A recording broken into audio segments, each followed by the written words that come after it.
कर्मचारी है उनके प्रमोशन को लेकर बिल।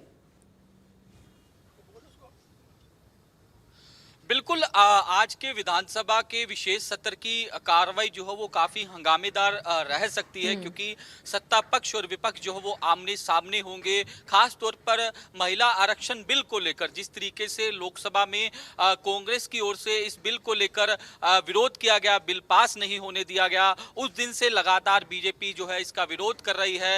बीजेपी लगातार कांग्रेस पर सवाल उठा रही है कि आखिरकार महिला विरोधी चेहरा कांग्रेस का सामने आ ही गया, और इससे यह दर्शाता है कि महिलाओं का सम्मान जो है वो कांग्रेस नहीं करना चाहती, महिलाओं को आगे बढ़ना कांग्रेस नहीं देना चाहती। इस वक्त हम जो है हरियाणा के जो राज्य मंत्री हैं राजेश नागर, उनके साथ मौजूद हैं।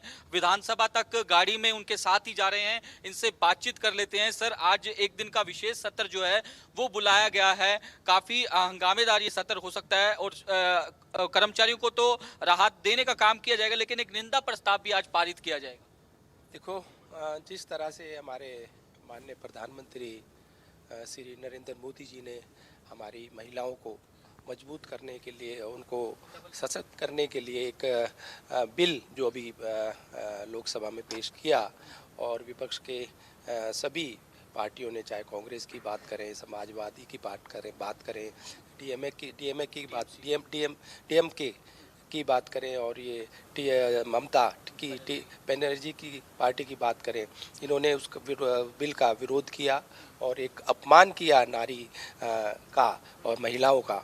और जिस तरह से ये पहले भी कई बार बिल आया था कांग्रेस के टाइम में, और जब कांग्रेस की पार्टी का राज था, उस समय भी इन्होंने कोई ना कोई बहाना बनाकर या कुछ और करके इस बिल को पास नहीं होने दिया, और इस तरह से जो अपमान किया है महिलाओं का, नारी का, इनको उसका अंजाम भुगतना पड़ेगा। लेकिन वो कह रहे हैं कि आपने पहले क्यों नहीं पास किया, अभी क्यों ये लाया गया बिल, और ये भी कह रहे हैं कि कहा जा रहा है कि पहले कांग्रेस ने कहा कि हम इसका समर्थन करेंगे, जब वोटिंग की बारी आई तो इसका विरोध करने लगे।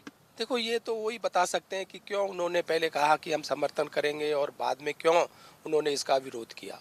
और जो इनकी कहनी और कथनी में फ़र्क है, वो इनको जो लोगों ने इनका चेहरा, हमारी महिलाओं ने जो आदि हमारी आबादी का हिस्सा है, उन्होंने इनका चेहरा पहचान लिया। और देखो, इस आने वाले जो भी समय में महिलाएं इनको अपना दिखाएंगी कि भाई किस तरह से महिला का अपमान जो इन्होंने किया उसका अंजाम इनको भुगतना। तो जो जिस तरीके से 4 मई को रिजल्ट आने हैं पांच राज्यों के चुनाव को लेकर, आखिरी फेज अब बचा है बंगाल का, तो क्या लगता है इसमें इनको डेंट पड़ेगा, खामियाजा भुगतना पड़ेगा इस चुनाव के रिजल्ट के अंदर कांग्रेस को? बिल्कुल बिल्कुल, जिस तरह से पहले राउंड की जो वोटिंग हुई है जो बंगाल में, उससे आपको पता लग सकता है कि भाई किस तरह से लोगों ने इनके खिलाफ और इनके विरोध में वोटिंग की है। और जिस तरह से वोटिंग हुई है, हमारी सरकार बंगाल में पूर्ण बहुमत की बनने जा रही है, और नेक्स्ट जो राउंड का वोटिंग होगी उसमें भी जो वोटिंग, मुझे उम्मीद है कि पहले जैसे ही जो पहले राउंड में हुई थी उतनी परसेंटेज और या उससे ज़्यादा भी वोटिंग हो सकती है। और जो गुस्सा है वो आज ममता के ऊपर वहाँ की जनता ने दिखाया है और उनका विरोध भी किया। तो महिलाओं का इम्पैक्ट देखने को मिल सकता है इन चुनाव में? बिल्कुल बिल्कुल, जिस तरह से इन्होंने महिलाओं का अपमान किया है, तो महिलाएं जो हमारी आधी आबादी का हिस्सा है, वो इनका उसका रिजल्ट उनको देंगी।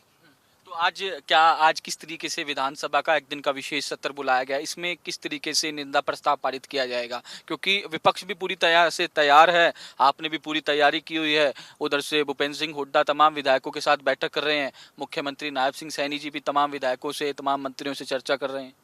देखो, अभी राज्यसभा के जो चुनाव हुए, आपने उसमें देखा कि किस तरह से इनके खुद के पार्टी के विधायकों ने इनके खिलाफ वोटिंग की, और जो नाराज़गी दिखाई अपने नेताओं के पे, जो नेता हैं इनके, और जिस तरह से इनमें फूट, मतभेद, गुटबाजी है, तो आप देख सकते हैं कि आज आपस में ही इनके अंदर एक जुटता नहीं है। जिस तरह से ये बिखरे हुए हैं आपस में, जो इनके विधायक इनके खिलाफ बोल रहे हैं, बयान दे रहे हैं और वोट कर रहे हैं, तो आप देख सकते हैं कि जनता ने तो इनको पहले भी 3 बार नकारा है, प्रदेश में भी, और अगर देश की बात करें उसमें, और जनता ने हम पर विश्वास दिखाया लोकसभा के चुनाव में भी और विधानसभा के चुनाव में भी। और आज भी जो जनता है, जिस तरह से हमारे मुख्यमंत्री जी सबका साथ सबका विकास के साथ चल रहे हैं कि भाई कोई भी चाहे हमारे विधायक जहां हैं वहां भी और जहां हमारे विधायक नहीं है,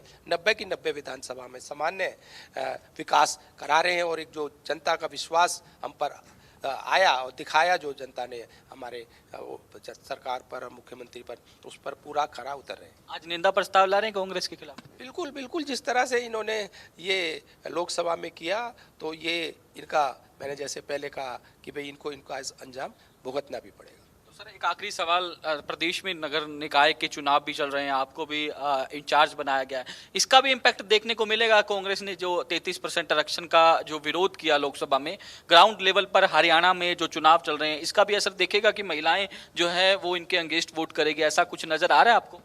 देखो, पहले जो निकाय चुनाव हुए उसमें भी हमारी जहाँ जहाँ ये चुनाव हुए हमने पूर्ण बहुमत से अपनी सरकार बनाई।